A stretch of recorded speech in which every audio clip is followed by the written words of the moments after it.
Many companies looking to deploy large wireless deployments are finding that they often get locked into a single vendor, creating some obstacles in these deployments. A more open approach is being developed that aims to break these obstacles. On this episode, we're going to talk about the open Wi-Fi movement and how it can help with large Wi-Fi deployments.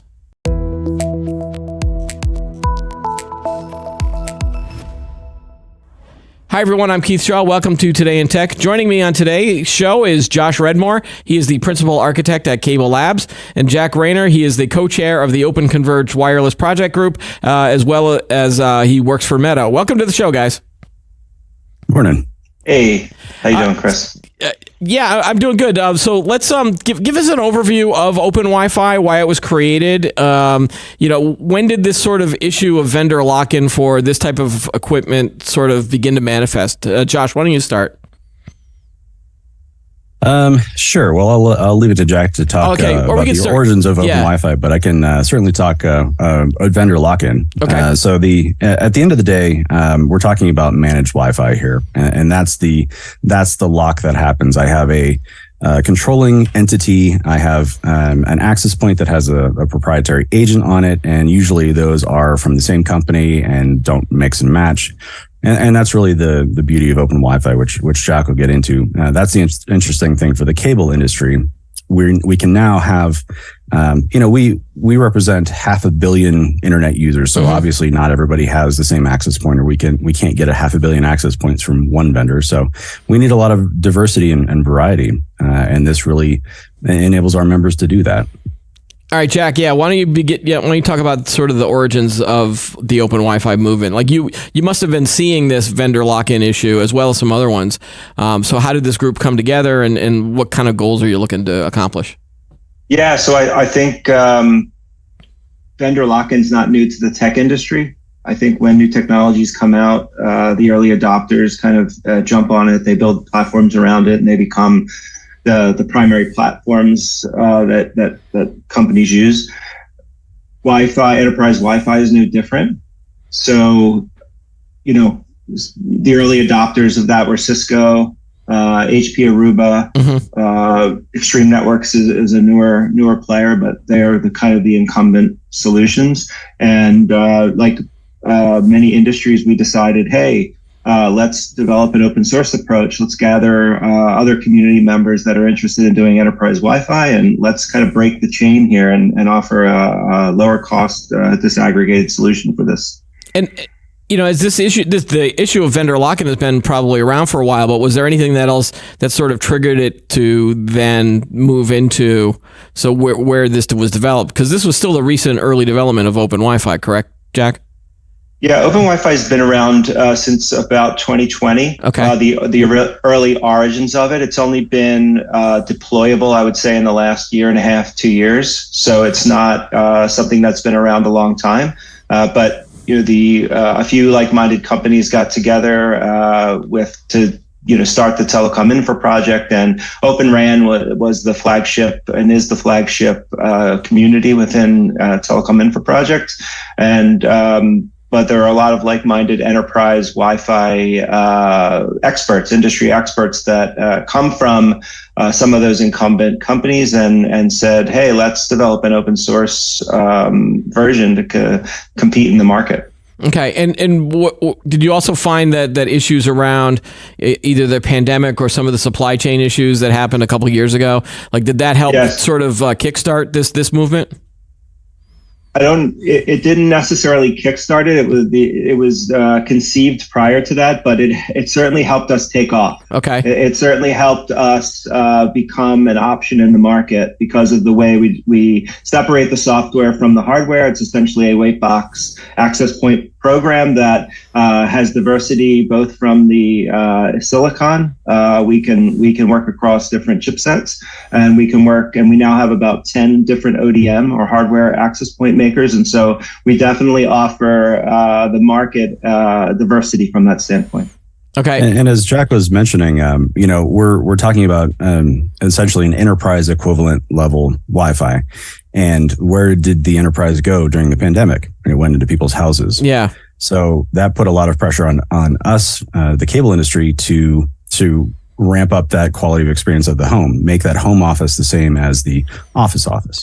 Yeah, where enterprise is not interested in sort of telling their remote employees to just use kind of like off the shelf equipment, or I mean, are there a lot of remote offices and remote workers that are required to use sort of enterprise level equipment, and that's where that came up? That came up.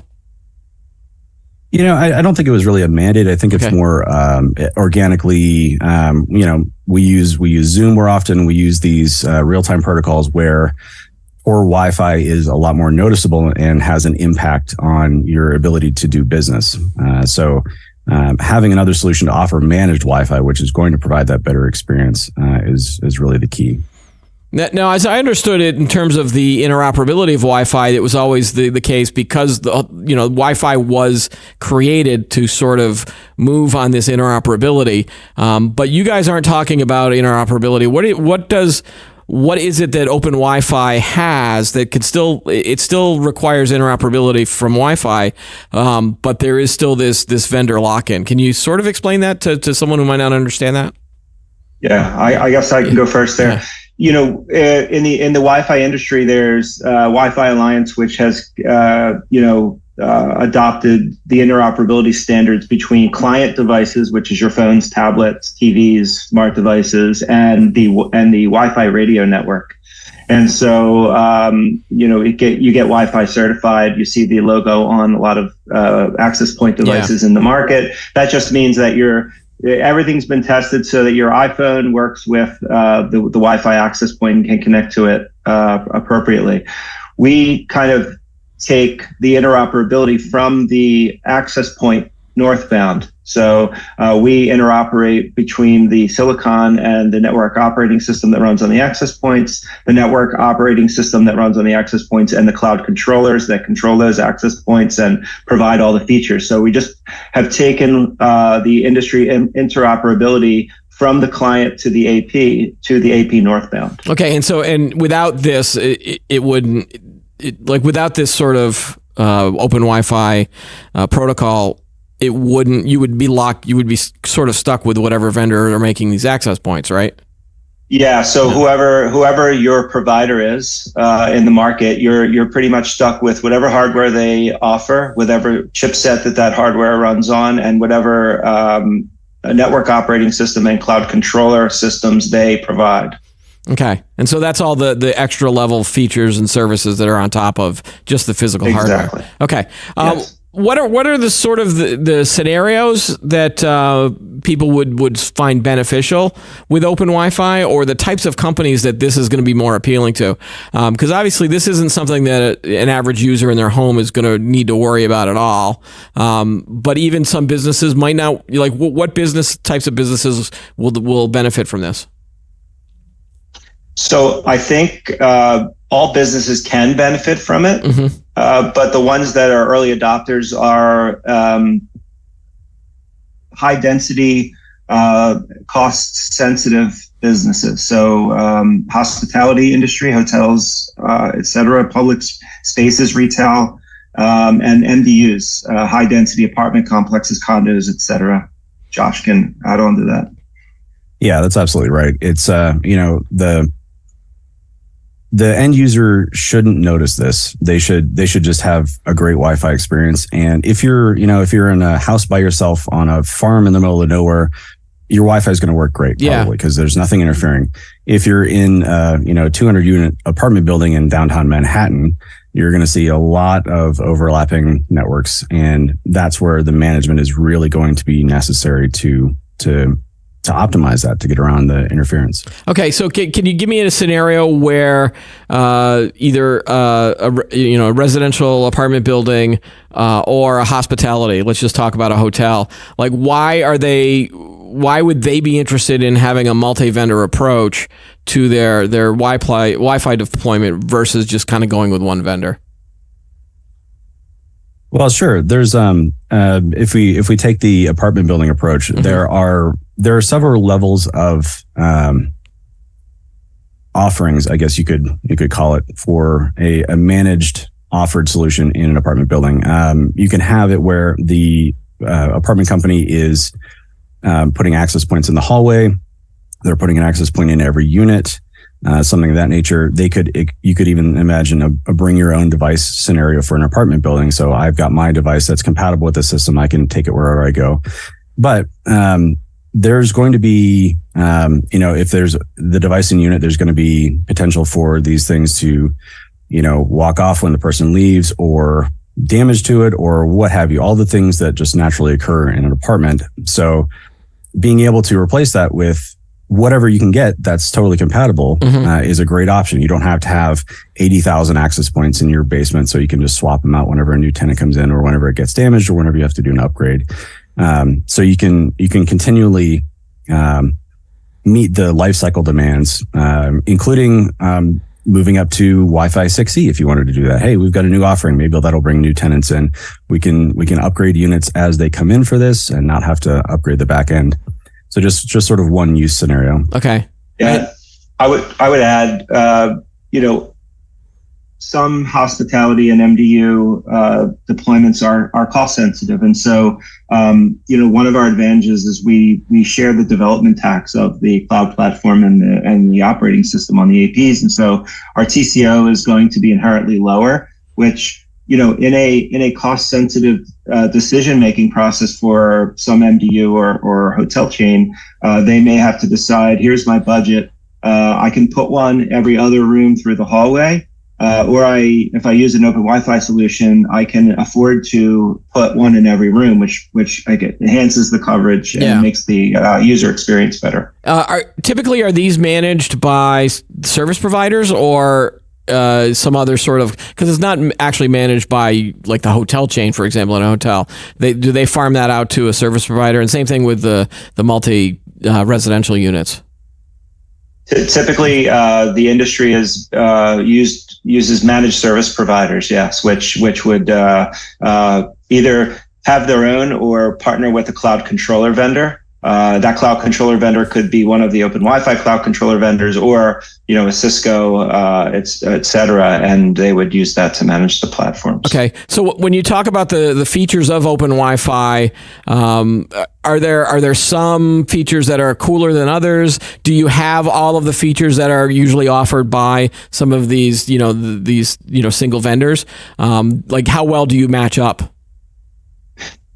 So currently we match up very well. As I mentioned, we're new, and so we're still developing the stack. And of course, some of the incumbents that have been around for a long time have certain proprietary features that they tout from a security standpoint. But we match up extremely well from all the important enterprise features like Captive Portal and QoS and remote radio management, all the basic necessary features you would need for enterprise Wi-Fi. I just got off our engineering call this morning, and we're working on some advanced quality of service, or QoS type of features, where you can prioritize packets for gaming and different scenarios. So those are probably the cooler features that we work on. Could you go to the market and say that you might have features that are in addition to or better than maybe some of these other ones, or is it more of just you want to match what's already out there? No, we would do both. I think one of the really exciting things that comes out of a community like this, with a diversity of 350 different companies with different use cases in mind and different experiences, that the innovation that I see on a daily basis is amazing. I really think I think in the beginning we set out with a plan to match industry standard features that were necessary to compete in the market, and we're right there now. And I think the next 5 years is going to be really cool things that come out of this, that other companies will try to match. And I think that's really something I'm excited about. Yeah, Josh, do you have anything to add on in terms of like what are the coolest features from your perspective? Well, from an end user perspective, they will see it as Wi-Fi. They'll see it as great Wi-Fi. Yeah. So that I see as a big win. It won't be this weird experience. It's just great Wi-Fi. Everything on the back end that's really the unique thing, is just the mix and matchability. And so that's what appeals to a lot of the providers that you guys work with on the cable side, right? Absolutely. Okay. Absolutely. Now, again, this is a case where do you have multi-vendor support for Open Wi-Fi, or is it a case where some of the major vendors are looking at it going, well, we still have our things? Because I know that whenever there's a protocol or a standard, getting multiple companies involved can be a little tricky. So where do you guys stand in terms of some of these major vendors? Well, Open Wi-Fi is absolutely a competitor to the incumbents that Jack mentioned. So I would be surprised if they were to adopt Open Wi-Fi. It'd be cool if everybody did, but I expect there's to be a competitive landscape for that. But Open Wi-Fi has opened the door for a lot of other hardware vendors who may be ODMs that to be able to directly sell their products. So it's opened up a new market for them. Jack, anything to add on that? Yeah, I think you, as time goes on and this becomes more mainstream, I think you'll see more of the larger players adopting in some form or fashion. It's not going to replace what they do now because we don't play in every market that they play in. But I think there's potentially segments of those businesses that could benefit from our stack and our diversity. And so I think adopting it would, I don't think it's a threat. I think it's something that everyone can benefit from in some way. You just have to have that creative business model thinking, right? Yeah. And could a major vendor sort of support Open Wi-Fi pretty easily, or would they have to sort of re-architect what they already have? Like, how easy is it to sort of support Open Wi-Fi? It's super easy. Yeah, super easy to adopt. One of the great things that comes out of this being new is that it uses modern technology. Everything is cloud native. Everything is microservice based, and so we have a gateway microservice that you can just install alongside your existing management plane, and then poof. You have 70 different SKUs of Open Wi-Fi access points that you can incorporate into your platform. And yeah, I mean, how many companies are sort of involved with this at the moment? 350. We're growing at about 10 to 15% year over year. So it's been strong since I've been co-chair. I think 100 new companies, which is a year and a half or so, and it's really growing, and it's snowballing now, and I think we're going to see that deployment hockey stick ramp up. And when either potential customers come to you, or if people are looking at this, what are some of their biggest questions in terms of maybe hurdles or concerns? Do they have some at this point, or is it just that they weren't aware of it until they sort of discovered it? So there are several of those. I think awareness and recognition is still an issue because we're new. Once you're aware and you recognize it, then I think there's, okay, this is an open source platform. Is it buggy? Is it stable? Can I deploy it in production? And will it be comparable to my existing platforms? And so there is always that ice breaking kind of phase where people need to be confident that they can use this in the same way that they use other platforms. And I think once that happens, it just becomes second nature to use. Okay. Josh, anything on your side? Well, that's awareness is really one of the main reasons we stood up the lab at Cable Labs, why we got that going again. Talk a little bit about that. The initiative that you guys are running with TIP, I believe is the company, right, or the group? Yeah. So TIP is the I don't know, is umbrella the right word, Jack? For the organization where Open Wi-Fi lives, the Telecom Infra Project. So we have a community lab, a TIP community lab at Cable Labs in our office in Louisville, Colorado. That is essentially a tool for validating the technology and to demonstrate it not only to the cable membership, which was my primary goal, but to the greater Open Wi-Fi membership. So it's available for Open Wi-Fi members and Cable Labs members, and it's going back to a previous point, the main point of this was to show this interoperability, this mix and match. So we've got, a bunch of different AP models connected to a bunch of different cloud vendors, and it all just works. And that's that was the goal. And so if a vendor was interested in sort of making sure that their stuff was compatible with Open Wi-Fi, they would come to your labs, bring their gear, and then just kind of run a bunch of tests and fun stuff like that to make sure that it all worked, right? So what we're doing is sort of is more informal. There are opportunities for actual interop validation and potentially certification. I'm guessing, but what we're doing is more a tech demonstrator. So they could bring it in and we could show that it works, but it wouldn't be an in-depth regression test of proving every single feature works, et cetera. Okay, that's not our goal there. And you guys mentioned certification. Is that something that's planned down the road? Is it something you have? Will there be sort of an Open Wi-Fi sticker? Not that they're going to be stickers anywhere, but is that something down the road that you're looking for? Yeah, we developed our own logo. Okay, and Telecom Infra Project has launched a badging process where you can earn badges and logos depending on the level of interoperability and certification that you get, and it'll go through a significant battery of tests.